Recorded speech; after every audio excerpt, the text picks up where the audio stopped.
And here we are back, another edition of Kevin's Corner on Thanksgiving Eve. Wow. Shaquille Leonard no longer a member of the Indianapolis Colts. And honestly, Eddie Garrison, the wow for me just comes from walking in that locker room today and seeing an empty locker next to Zaire Franklin and like a very empty locker. And, that to me is probably the thing that stands out. Timing of it.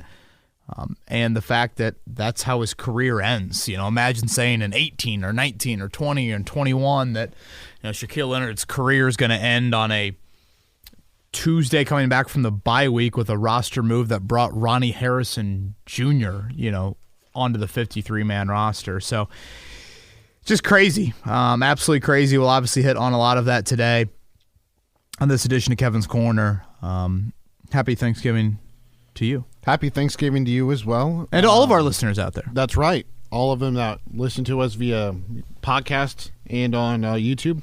On a positive note to start the pod before we get into the Shaq Leonard news, go-to Thanksgiving side dish, what is your favorite? Oh, boy. I am honestly a pretty big stuffing fan. Okay. And I've said this earlier today, Eddie. Don't just waste space on the Thanksgiving plate. Don't try to appease Grandma. Don't try to appease the aunt that brought the cranberry sauce. If you don't want it, don't get it. We eat the meal once a year. You put whatever the bleep you want to on that plate. See, I'm a freak. I'm one of those freaks. I don't like my food touching, so I get multiple plates. Well, I hope you're on dish duty then for that. Divide and conquer, but again, make sure that you certainly make your way through the things that you want on your plate. That's my Thanksgiving thoughts. Sweet potato casserole with marshmallows over the top. That's mine. Wow. I can see why you're a multiple plate guy after hearing that. Yeah, my mom makes it very, very, very good. That sounds outstanding. Now and then your palate is salivating, let's go into the Shaq Leonard news. Well, I will just add this, and I feel like the older you get, I don't know, maybe it's now having 2 kids and Max being a little bit over a year, you just find yourself more and more grateful each and every year, and Thanksgiving is the holiday that kind of speaks for itself. And maybe when you were younger, it was football and how can mac and cheese be on my plate, and now I certainly have a great realization for the meaning, and so cherish that time with family and friends, and safe travels to everybody out there. As we know, it's a really busy time from a travel standpoint. On the Shaq Leonard front, Eddie, last week we didn't have a chance to do the podcast on Wednesday. We just did the one. And Shane Steichen met the media on Tuesday. Someone asked him about Leonard and his performance against the Patriots. And Steichen's answer was about 8 or 9 seconds. The answer gets done, and I think to myself, all right, I'm going to text our morning show producer, Mark Dykton. I would like that clipped because I'd like to react to that on the show tomorrow morning. And the more I watched that New England game, the more I thought Shaquille Leonard deserved to be benched for his performance. And I thought that Steichen's answer didn't slam the door shut to that being a possibility. So that's why I wanted that clip, brought out. I feel like I've been pretty consistent with Leonard this season in that, he was not living up to $20 million value, anywhere close to that, whether that is, playing time, whether that was the splash plays, either of it. And I'd say kind of the overarching theme from yesterday and that press release and cutting him is this. In 2019, the Colts held on far too long with Adam Vinatieri, and I ripped them up and down about Frank Reich and Chris Ballard routinely pointing to the back of the baseball card of Vinatieri and refusing to acknowledge that this was a 40-something-year-old kicker that was clearly hurt, and it was impacting your wins and losses. And I felt like the accountability for Vinatieri was different than other guys in that locker room. And while he's had an unbelievable Hall of Fame first ballot career, when you're 40-something years old and you're dealing with a knee injury, you can't look at that through those sorts of glasses. And here at a moment of major accountability that is not Deion Jackson, that's not Darrell Baker Jr., under Shane Steichen, the Colts held Shaquille Leonard to a very accountable standard. And again, in my opinion, the question for me was, And I guess if I was going to answer my own question, I thought he should be benched starting this week. I thought at the very least, EJ Speed should flip and get the amount of snaps that Shaq was getting. But more or less, I thought that even benching him would have made sense. So I've preached accountability needing to be there for this franchise, and it hasn't been there. And you can make the argument maybe it hasn't been there at some other spots. But it was on display yesterday. And it sends quite the message. Whether you were intending to or not, it sends a massive message throughout that locker room. And it also provided a little bit of, damn, like this is the harsh reality of injuries bleep and suck. Because so much of this, 99% of it, in my opinion, although Shane Steichen was a little non-committal when pressed about it today, it just comes down to his play on the field. And the 2 back surgeries in 5 months, Eddie, and that being the end of a special career. And I got a little pushback on this morning, and I'm like, were people not alive in 2018? Do they forget what Shaquille Leonard did his first 4 years in the NFL? Let me stop you here, Eddie. You think Reggie Wayne is a Hall of Famer? Yeah. I do as well. Reggie Wayne in his career, long career, whatever, the 14-some years if it ends, or if you add it all up, 3 All-Pros. Of the 3 All-Pros, one of those is a first-team All-Pro. Shaquille Leonard was on a direct path to Canton, Ohio, and we're talking a straight line. He had a police escort after 4 seasons. Shaquille Leonard, through his first 4 years in the NFL, 4 All-Pro seasons, 3 of them on the first team. So if you want to look at the number of All-Pro selections, the number of first-team All-Pro selections, he had more than Reggie Wayne. And I just bring up Reggie because I'm trying to think of a relevant Colts Hall of Fame type candidate. And for people that act like Shaq Leonard was not on a path to Canton, Ohio, is just beyond naive. He was doing things we've never seen done at the linebacker position. Whatever whiteout you want to point to in today's NFL, we are still seeing, Tyreek Hill is unbelievable. You can point to other whiteouts that have put up some Tyreek Hill type numbers. Leonard was doing something from a turnover playmaking standpoint that we have never seen. Was he the greatest run stopper? No. Is he absorbing gobs and gobs of blocks and making plays necessarily like whatever Ray Lewis might have in the run game? No. But when you're talking about the rare commodity of turning the football over, he did it at an extraordinarily level. And so many people point to, well, he got paid and he quit. He got paid and he changed his name. I think all those are just such stupid comments. Eddie, he got paid, and look at his 2021 season. I mean, he still did it then, right? That first year. And then that lingering ankle pain continued through that 2021 season. And all of a sudden, when he gets on the field in the spring of 2022 and he's deemed, not ready, and then all of a sudden it's a back surgery in June and it's another one in November, and here we are.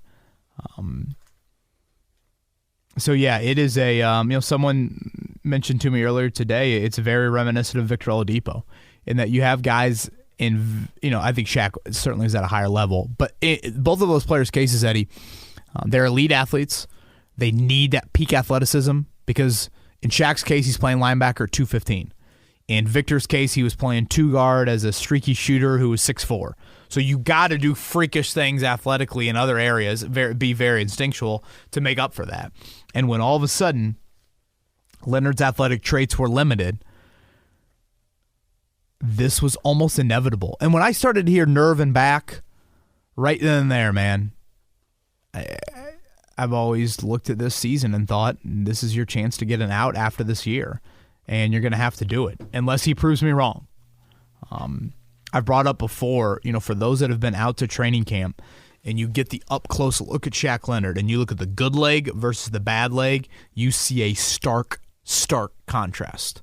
I've tried to bring up the Mario mushroom analogy, if you will. I mean, it's 2 totally different definitions with that. So I know that was a lot. This is the right move. You could nitpick the timing of it. I think that's fair. But at the end of the day, I probably more side on I understand what the Colts are doing here, and I agree with it. The accountability needs to be there financially, especially with Gus Bradley as your defensive coordinator. It just doesn't make sense.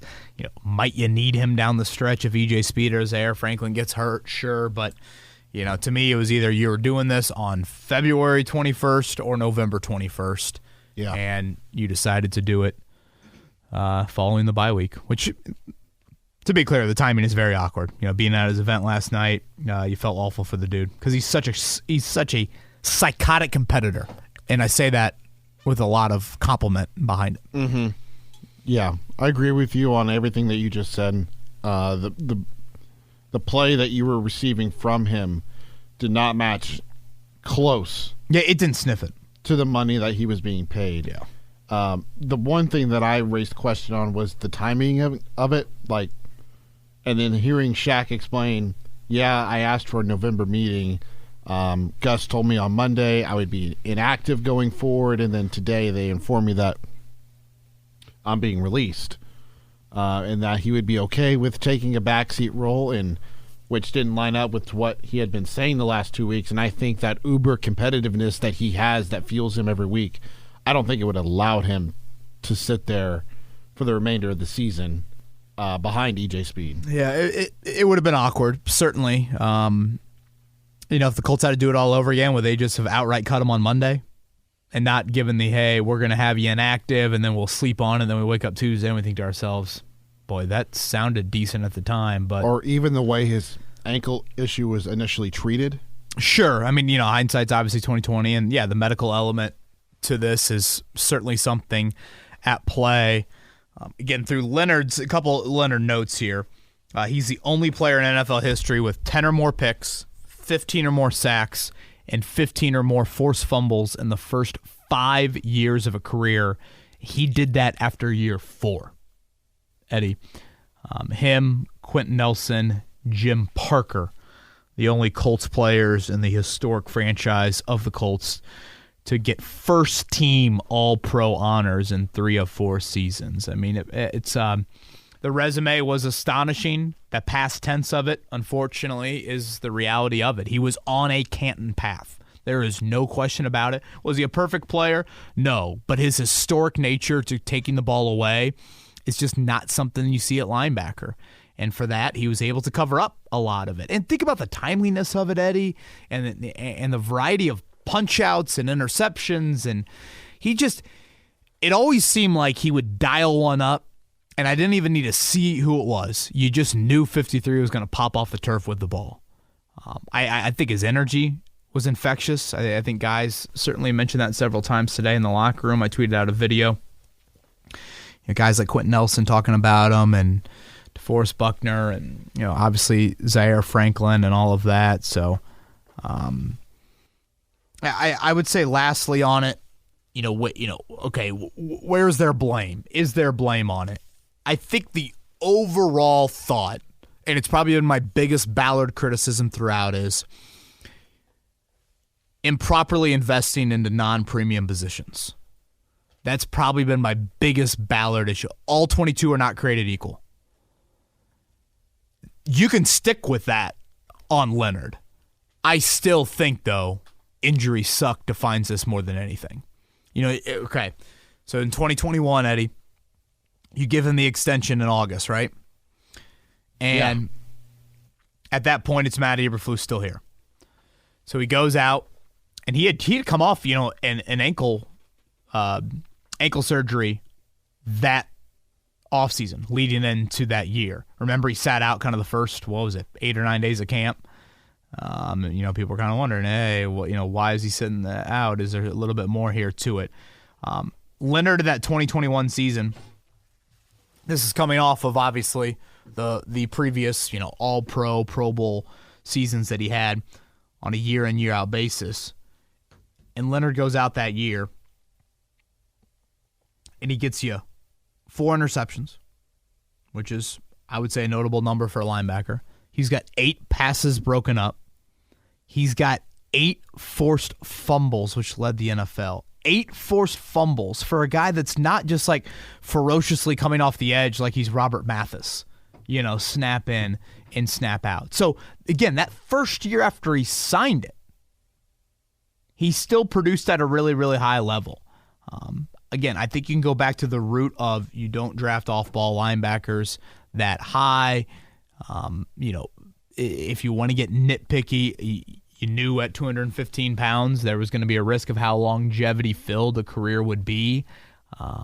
Could he be that effective of a player? And then, if you look at the contract, you're obviously going to eat a good amount of that. I think you could get a little nitpicky. And honestly, if you look back on it, you probably think to yourself, Chris, be selfish. You've drafted that position better than any other. It is incredible how well Chris Ballard has drafted linebacker. Be selfish and just say, we're just going to draft another one. And hell, whether it's round 3, 4, 5, 6, 7, they have found linebackers. Hindsight, again, can get really, really 20/20 on it. Should you have cut Leonard this offseason and re-signed Bobby Okereke? I don't know if I'm going there on it. I think either you have everybody in a camp of Ballard's the greatest, build a statue, or Ballard knows nothing and he should have been fired 37 times. I think you can look at it from both sides of that lens. And I will stick to you don't invest as highly as he did in non-premium positions. And honestly, his drafting record of that position is a perfect reason why. Yeah. But giving out of the contract when Eberflus was still the coordinator, he produced heavily after that first year. I don't know if I can go there. One final thing on the Shaq front. Do you think we see him play another snap this year with another team? I asked him the R word yesterday. I asked him about retirement. And I thought he'd bite my head off when I asked him, because I've asked him that before, and he has. Didn't Malkikawa tweet out he's got options earlier today? If I were him, I'd take the year off. I look at it, Eddie, and think he's got one more run at it. If he were to join Buffalo, just throwing out a team, and they view him as all right, we're a contending team, let's see what he's got, and it doesn't go well, they've got no ties to him. They're not going to be patient with him whatsoever. And all of a sudden, if he starts to put some bad tape on in a different color uniform, that's not going to be good. Mm-mm. So I kind of view it as regroup. He's a super emotional individual. Regroup. I don't think physically there is anything that necessarily needs to get done, but just kind of, hell, look at the money and sit on it for a couple months and get back at it in 2024. Now, I know that's not how he's wired at all, but that's what I would do. That's the advice I'd be giving him, and see what can happen one more time. As we record this, he's not been claimed off waivers. I don't think that's too shocking at all, considering how much money you would be taking on. So I'm trying to think anything else Leonard related for me, Eddie. Anything else for you? Nothing related to him specifically. Just kind of want to touch on what's next. Obviously, EJ Speed will presumably get majority, if not all, of those reps now at that position. But how does a guy like Saguna Luby or Grant Stewart now factor into that linebacker rotation? Yeah, again, I would think Speed deserves to play every single snap moving forward. That's how I would kind of treat it. Now, it does seem like Gus Bradley's been open-minded to Stewart and Luby getting some sort of role. I don't know. Maybe this is a very matchup-driven thought, and maybe it's me trying to push Nick Cross onto the field just to see what the hell he is. But how about, expanding a little bit more of a, sub-package role to where, it is kind of a 4-1-6 if you want to take Speed off the field and put Cross on the field as kind of that, nickel-ish, dime-ish linebacker. That's a thought that I've had as well, but undoubtedly it's going to be a lot of EJ Speed. I think we've hit everything that we needed to hit regarding Shaq. until Twitter questions come through. So let's dive into the Colts opponent. And Eddie, let me just go one more on it. Shaq certainly has disagreed to some things that I've said, tweeted, et cetera, over the year. I have such an incredible amount of respect for him as an athlete, as a football player. That dude pours his heart and soul into that game.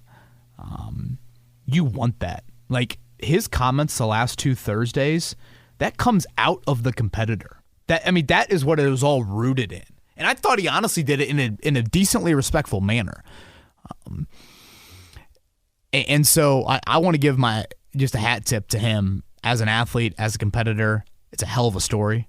It's a very inspirational story. He's been through a lot.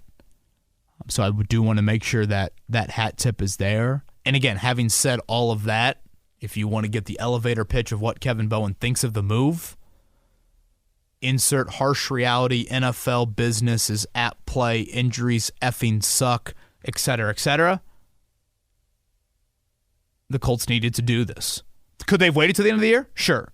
But I understand where they're coming from. If you're going to be about accountability, and if you're going to bring a new coach in, and he's going to preach that, just because a guy makes X amount of money and he's on the side of Lucas Oil Stadium doesn't mean he's got different rules than everyone else. Especially when, again, the unfortunate nature to 2 back surgeries in 5 months is clearly seen with this play on the field. So I probably said something like that 1,000 times over the last 20 minutes, but I wanted to make it 1,001. Now let's dive into the Tampa Bay Buccaneers. They come to Lucas Oil Stadium 4-6. They have been losers in 4 of their last 5. Their only win coming against the Tennessee Titans. They are 2-3 away from Tampa Bay. Colts obviously 5-5, but they are 1-4 at Lucas Oil Stadium this year. Looking at their injury report, a lot of big names on the injury report defensively: Jamel Dean, Levante David, Ryan Neal, Carlton Davis were most notable on the defense. Todd Bowles spoke today, handful of hours ago as we record this podcast, saying that if today was game day, Levante David, Carlton Davis, and Jamel Dean would not have played. He says that they are still going to, quote, see how the week goes regarding their injuries. Eddie, earlier in the week, I might even said this to you on Monday, I think this, on paper, you could point to as one of the easier games the rest of the way. I probably was premature in that thought, but let me explain why I said that. I didn't say it just to say it. They've lost 4 of 5. They're coming back from their longest road trip of the year against one of the most physical teams you'll play all season in San Francisco. You mentioned their injuries. Those are notable names on that injury list. They don't run it well, and that's been a weakness for the Colts without Grover Stewart. So right there, I thought to myself, boy, a lot of that adds up to manageable, easy, quote unquote. Now, where I was premature is, and this might be a little bit of a, it's a really low bar here, these final 7 games. Baker Mayfield in this wideout group, is that the best quarterback-receiver combo they'll face the rest of the season? Probably. No more Joe Burrow in Cincy. C.J. Stroud's wideouts are who? Tank Dell, Noah Brown, Dalton Schultz. Yeah, Nico Collins, obviously. Bobby Trees. Yeah, So, when you look at a Baker Mayfield, Mike Evans, Chris Godwin, Trey Palmer coming on a little bit more, you might, and I bring that up because, Eddie, you've played 2 straight passing offenses that have not had a pulse. When's the last time you played a passing offense that had a pulse? The Saints. Yeah. And you saw what happened in that game. Now, Tony Brown obviously was in the lineup that day. That's not where you're at, and we'll see about Juju Brents. Shane Steichen didn't seem super optimistic, but I might be reading too much into it. We'll await a Colts injury report here. But that is something that I am curious about. How does that group kind of deal with, again, a competent passing offense? I do think Todd Bowles has a history of taking away a run game, and Vita Vea is a guy the Colts absolutely loved in that 2018 draft, and he is an absolute load in the middle. I was talking to Quentin Nelson about him today. Nelson was just effusive in his praise, physically and mentally, which I thought was really interesting about how smart of a player Vea is. It's kind of funny. I jotted down some Bucs notes at the start of the week, and I'm looking at them right here. And on the bottom of it is, Question, are you benching Leonard? That was one of my Bucs notes that I wanted to make sure we hit on. Full circle. On this podcast. Full circle. And I'll say last thing on Tampa, Eddie, is I think a good thing for the Colts this week is they are coming off a 2-game win streak, but we have not had a parade for them these last couple weeks. We have not had rose petals at their feet. Think about exiting Baltimore. A lot of praise that week. Lot of praise. They did not respond well at home against the Rams. When the praise rises, this team tends to not rise. But I'm curious if the didn't play well against Carolina, 1, didn't play well against New England, 1, then a bye week. It's been a long time since we've A, seen the Colts play football, B, seen the Colts play quality football. So maybe that bullseye isn't as big. And I'm curious that angle to it as well. So we'll give our picks to round it out, but just a little bit of Tampa Bay action. So you mentioned it. The Bucs have not been good in terms of rushing the football effectively. Rachaad White averaging just 3.3 yards per carry. He has 2 games this year where he's over 4 per carry. He talked about the Colts defense not being good against the run as of late. You say that's something you can feel confident about, but inversely, could that be something you could be worried about if, let's say, Rachaad White gets going on the ground against the Colts defense against the run who hasn't been as good recently? Boy, you would hope not. I understand where you're coming from with that sort of comment, but I still think 32nd ranked run defense or 32nd ranked rushing offense. You would hope that is not too big of a concern with that. Before we give our picks, let's run down a few Twitter questions. Alrighty. Twitter questions primarily going towards Shaq Leonard. Colin, the question everyone is all wondering now that Shaq is gone, who will replace his spot on the side of Lucas Oil Stadium next season? Anthony Richardson or Michael Pittman Jr.? What about Matt Gay? Shane Steichen? Zaire Franklin? Ziggy Smalls? Kenny Moore? Blue? Thank you for the memories. Cloney Dungy? This is obviously one that we get a lot. So what do you got up there now, right? Taylor, Buckner, Nelson? Yep. The horseshoe? Yeah, the horseshoe will probably be up there for the rest of the year. What do you think, Pittman? I would say Richardson. Really?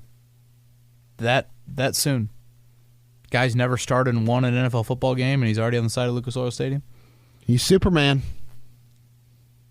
Yeah. It's funny, there's like so much debate about stuff like this, and it's like they probably just, literally are like flipping a coin back there. They're like, oh, which picture looks the best with that? Yeah, I mean, obviously Richardson, typically quarterbacks, they just naturally, he was the captain this year. It's not like rookies are not captains at any other position. Josh Downs. You go Richardson, I'll go Pittman. If I had to pick one that wasn't Richardson, Zaire Franklin. Yeah. Just to replace. Yeah, and honestly, I don't even look at that as like it's a replacement for Shaq. I look at it as Zaire Franklin stands for a lot of what you want to be about. Fans love him too. Damon is up next. As much as the cutting of Shaq hurts my soul, I think this was a good move. The Colts had an opportunity to reallocate the money into a position of need, that being edge rusher, wide receiver, or cornerback. Do you see Zaire receiving any sort of extension with the cap space? And is this another example of Shane Steichen's holding everyone accountable? Well, yeah, I think I've kind of answered that last part. Eddie, it was funny. When all of that went down yesterday, I thought to myself, and I wrote this, I don't know if it was one of the points that we brought out on Monday's podcast, but one of the points that I made of the 10 things I'm watching for a post-bye week is, do we see any contract extensions? We've already seen Luke Rhodes. We've already seen Jonathan Taylor. Anyone else? Because if you look at that Colt free agent list, I cannot recall a year that you could probably say 5 to 6 pending free agents could go out in the open market and garner a really nice multi-year deal. Whether that is Pittman, whether that is Kenny Moore, whether that's Grover Stewart, whether that's Julian Blackmon, whether that's maybe even Zach Moss.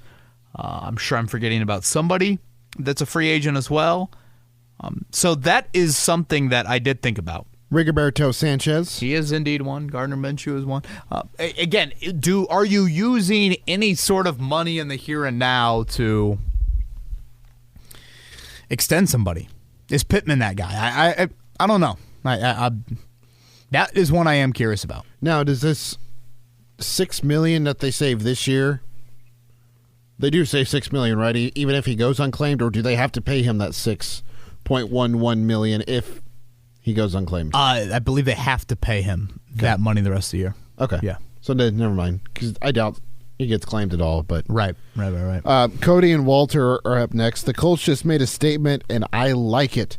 For the past 2 years, Shaq has been paid, and the Colts are not getting the return that they so desire as a result of the surgeries. He starts making statements to the media with a lack of production, and they let him go. I loved watching him when he was healthy and seeing the things he did in the community, and I wish him and his family the best of luck.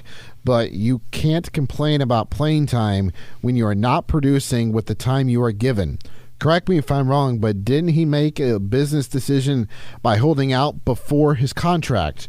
The Colts made a business decision today by letting him go. Saw this coming eventually, but how do you think this will impact the locker room? Yeah, obviously a lot there. In Shane Steichen's response today, and I asked him, did the public comments play into this at all? And Shane definitely did not say no to that answer. It's a case-by-case study, and I'm not going to get into the details. And I do think there's a fine line for head coaches. You do want players to speak their minds. You want players to feel comfortable enough to speak their mind. And I think I've said this for the last couple of weeks in relation to Shaq's comments. I appreciated his candor. I didn't agree with his rationale on it. And I don't know, maybe there is a little bit of a code of, when you start to chirp like that, that's an unwritten rule. If you don't air dirty laundry, and it's going to impact some things behind the scenes. Mm-hmm. So I don't know if that was necessarily at play here. Didn't seem like there was some smoking gun with any of this. Didn't seem like Leonard found out he was going to be inactive and flipped Chris Ballard's desk over, or I don't know, something crazy like that. How will it impact the locker room? I think it will be a loss, just because Jonathan Taylor said something today that really stuck out to me about about Leonard. You always knew where he was. He's loud. Brought energy. I think back to Jamie Moore, the area scout, first finding him in South Carolina State, and 6 a.m. practice, and there's Leonard just going nuts in the end zone getting ready for practice. He brought that energy. Watch him run out of the tunnel. It's loud. It's dancing. It's a lot of it. Zaire brings some of that, but in a different way. So I'm just curious, does that matter? Will it not matter? Do you get into lulls, or maybe you look for that? Was Shaq not doing enough of that and becoming more of an individual distraction when he came off the field on third downs and things like that? But for the time being, I do think you're going to feel it to a degree. Do I think it's all of a sudden going to be a massive difference in wins and losses and things like that? I don't. But I think it'd be a little bit of a discredit to him to act like he's just going away, and it's just... there was a somber tone in that locker room today, especially when guys were, specifically talking about Leonard. Now, it's Wednesday. Sunday's light years away. I don't think that's going to be some hangover cloud come Sunday. Couldn't help but notice while I'm sitting here watching you talk, you're getting a little sprout action up there. Are you saying that the hair's getting fertilized a little bit up top? Yeah. It is. Thank you to the great folks a little bit at We Grow Hair Indy. It's a slow process, but yes, I have noticed that as well. I feel like a chia pet. Chia? Yeah. Should I get Rosie one of those for Christmas? That's up to you. I guess she has one. She has one on her father right now. There you right? Go. Does she get to water your head? She did do the spray one time. No, there is a little spray that they encouraged me to use on it there. I'm sure she had fun with it. She absolutely loved it. She did. 2 questions left. We'll get to them quickly. Gary is up next. Do you think the Maniac will be the next Peyton Manning and go on and have some great career? Happy Thanksgiving, guys. Appreciate all the excellent content. Gary, happy Thanksgiving to you. I don't. No, I don't think Shaq will go on and have a great second act. I think physically, man, he's just not the same guy. And I honestly look at Peyton, and I know it's ages are different, positions are different, injuries are different. Yep. But it's not like 2013 Peyton continued for much longer in Denver. So I hope Leonard can find it. Again, I know how much the game of football means to him, and but. No, it's just he's a guy that has to. He's a guy that plays too athletic and too physical of position to rely mostly on instincts, and that's kind of where he's at right now. So, no, I can't go there. Final Twitter question comes from Craig. I'm a bit shocked by the Shaq news. If he is not a fit on the defense, then why cut him now and not at the end of the season? Do the Colts save anything? I heard that they are still on the hook for $6 million this season. Also, isn't he better than the next man up? And what happens if EJ Speed gets hurt? It's a tough decision, but I just wonder why it's being done in the middle of the season. Yeah, and that's, I think, a fair question to bring up, Eddie, and I guess that's a little bit of the debate. How much are you just saying it's become a distraction, we don't want him here? Mm-hmm. That, and then partially my belief a little bit in this too is like, okay, you're not going to play the rest of the year. We're just going to let you go. We'll pay you the contract, obviously, and it gives you a chance to go on waivers. Somebody claim you go play there, or you become a free agent and someone else can pick you up and you can go play there. Yeah, I people have brought that up. I understand that, but again, I think a lot of this is just to do with, again, they felt like. And understandably so. We all watched the same games that he just was not the same level at all. Agreed. And not sniffing that $20 million contract that you did pay him. Eddie Garrison, I'm going 24-20 Colts. I'm going the other way. Oh, you gonna go with the Bucks? Mm-hmm. Score? 24-20. Oh, same exact score. Yeah. Look at that. Any particular reason why? Why I'm going with the Bucks? Uh huh. To me, Baker Mayfield's played a much better football than Gardner Minshew. And when you look at how both these teams look, offense versus Tampa's defense, I just question if Gardner Minshew can make enough plays in the passing game for them to win, because I think Tampa Bay will be able to neutralize Taylor a little bit, just like New England did, just like Carolina did. And then inversely, defensively, I still have questions. Can you contain Mike Evans? Can you contain Trey Palmer? Yeah. Those are two guys that can get him down the field. I'm not worried about Godwin because Kenny Moore has had such a great year, but that's where my concerns are with the Colts, and that's why I went Tampa Bay. It's very fair. Obviously, the Gardner Minshew, we're going to see post-bye week. Not to mention they've struggled at home, too. Really, really eager. Yeah, 1-4 at home, one of their last 10. So, yeah. That's fair. I understand where you're coming from on that one. Eddie, have a great Thanksgiving, man. Thank you. All of our listeners out there, safe travels. Again, Happy cherish that Thanksgiving time. to you and the family as well. Thank you. Cherish that time with family and friends. Have a great rest of your weekend. We'll talk to you Monday recapping Colts and Bucks.